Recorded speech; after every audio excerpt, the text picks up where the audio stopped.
안녕하세요. 김이사입니다. 오늘은 속성결혼 논란 그 이면의 이야기를 한번 해보겠습니다. 제가 국제결혼하면 제일 중요하게 생각하는 게 소개의 정확도, 그리고 이 남녀 사이의 호감의 문제, 이 부분이 가장 중요하다고 생각을 해요. 이게 정상적인 남자와 정상적인 여자가 만나도 서로 합이 안 들어있으면 아무 의미 없는 게 이 국제결혼입니다. 왜 이런 얘기를 하냐면, 얼마 전에 서류를 진행하는 고객 중에 하나가 그 지인에게 소개를 받아서 전통결혼까지 했는데 신부가 잠자리를 거부해서 감정이 상한 그런 케이스? 그러니까 신랑과 신부 사이에 어떤 감정이 만들어지지 않고 있는 그런 케이스인데, 그러면 남자 입장에서 진짜 감정이 상하거든요. 감정도 안 생기고. 근데 또 저희가 좀 도와주고 싶어서 신부한테 부부 사이의 배려나 노력에 대해서 얘기를 했는데, 여성 자체가 성격이 좀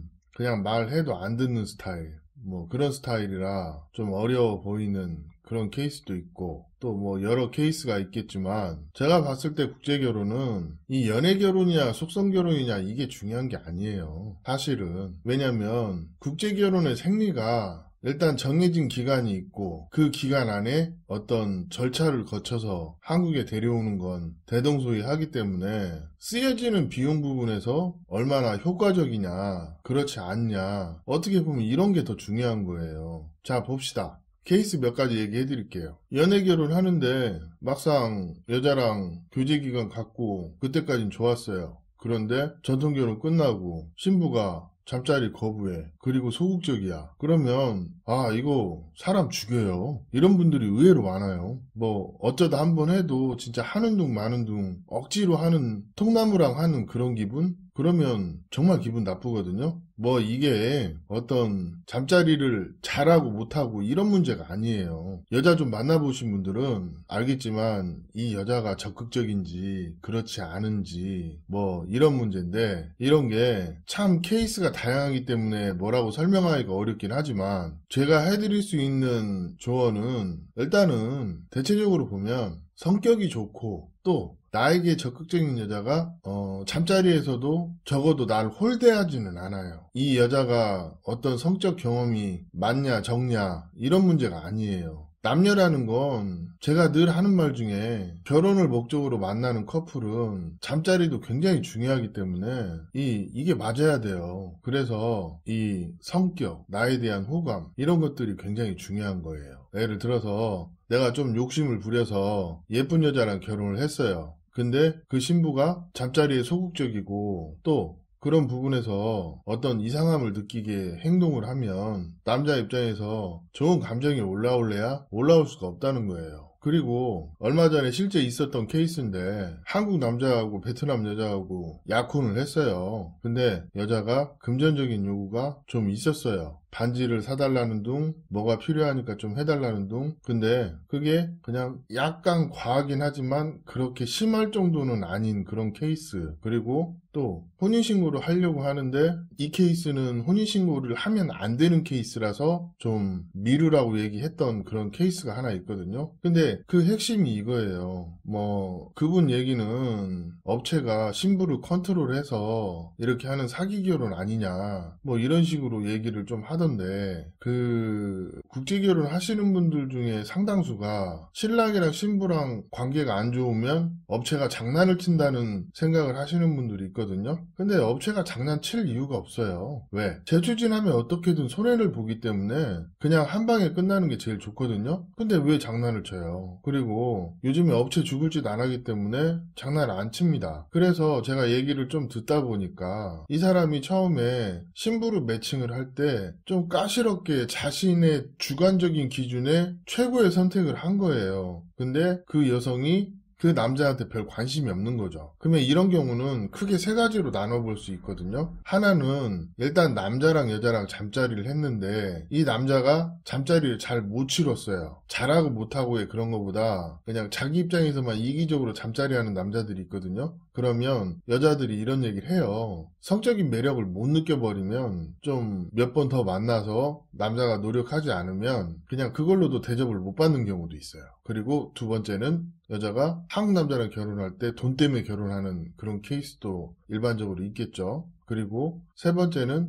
첫날 밤을 치르고 그 다음에 관계가 더 좋아져야 되는데 더 안 좋아지는 케이스가 있어요. 맞선 볼 때까지는 괜찮았는데 첫날 밤을 치르고 관계가 안 좋아져요. 그게 대부분 어떤 케이스가 그런 경우가 많냐면 남자가 어떤 이 여자하고 잠자리를 하는 부분, 여자를 다루는 그런 스킬 이런 것들이 확 떨어져 버리면 또 여자 입장에서 잠자리를 했는데 이 남자가 자기를 위해준다는 생각이 안 들고 이기적인 행동을 한다 그런 느낌이 들면 여자 입장에서 흥미가 확 떨어지는 경우도 있어요. 이게 업체가 말하지 않는 국제결혼 파혼의 그 핵심이 여기에 있어요. 사실은 남자하고 여자하고 결혼했는데 잠자리를 치르고 그 다음에 관계가 더 좋아지는 커플이 있고 오히려 더 안 좋아지는 케이스가 있고 이 두 케이스가 아니면 그냥 여자가 남자가 마음에 안 드는데 억지로 결혼하고 그냥 어떻게든 유야무야 떼버서 한국에 갈 때까지만 버티는 케이스 이런 케이스들이 상당히 많거든요. 그러면 이런 케이스들이 과연 속성결혼의 문제일까요? 사실은 남녀 파혼의 주범이 여기에서 일어나는데 사실은 이거예요. 그럼 처음에 소개하는 사람이 뭐 말을 하지 않더라도 대충 쓱 보면 이 남자가 그냥 쉬운 얘기로 못소리인지 여자 좀 아는 남자인지 아니면 그냥 나이만 많은 애기인지 이런 걸 빨리 판단을 해서 그의 어느 정도 보완이 되는 여성을 소개하는 게 중요한 거예요.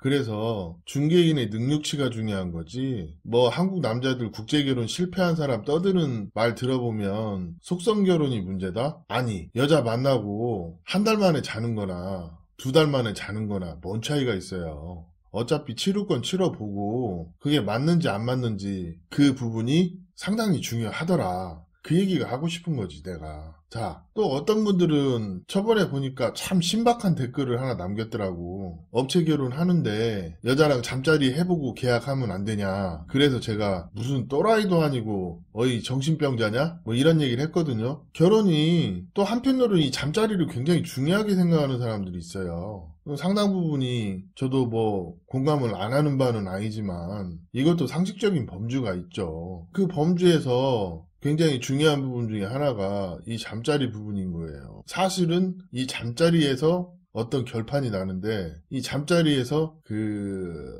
판이 뒤집어지는 그런 게 많기 때문에 이 파혼이 많은 겁니다. 그래서 이 부분은 뭐라고 얘기를 할 수가 없어요. 생긴 거는 진짜 순한 양처럼 생겼는데 밤에 헐크이신 분도 있고 또 어떤 분은 생 날라리 같이 생겼는데 밤에 요조숙녀 되시는 분도 있고 되게 케이스가 많아요. 그리고 국제결혼이라는 게 괜찮은 알파남들은 한국에서 한번 걸러지고 넘어오기 때문에 그만큼 국제결혼 하러 오시는 분들이 여러모로 여자한테 인기가 많다고는 할 수 없죠. 뭐 그냥 트렌드가 베트남 사람이 한국 남자를 좋아한다. 이거는 말 그대로 그냥 한국이란 나라에 대한 호감이 있는 거고 나이 한참 많은 늙은 아저씨나 할아버지를 좋아하는 건 아니잖아요. 그건 사실 맞아요. 그러면 어떤 기회가 주어졌을 때 그냥 확실하게 홍콩을 보내버리면 또 여자들이 뿅 가서 자기 남편만 찾는 그런 여자들도 많아요. 왜? 국제결혼 하러 오시는 여성들의 상당수는 일반인 여자들이에요. 우리와 똑같아요. 그렇게 남자 경험이 많지 않은 여자들이 대부분이기 때문에 그런 부분에서 어떤 좋은 호감이 기폭제가 돼서 좋은 관계를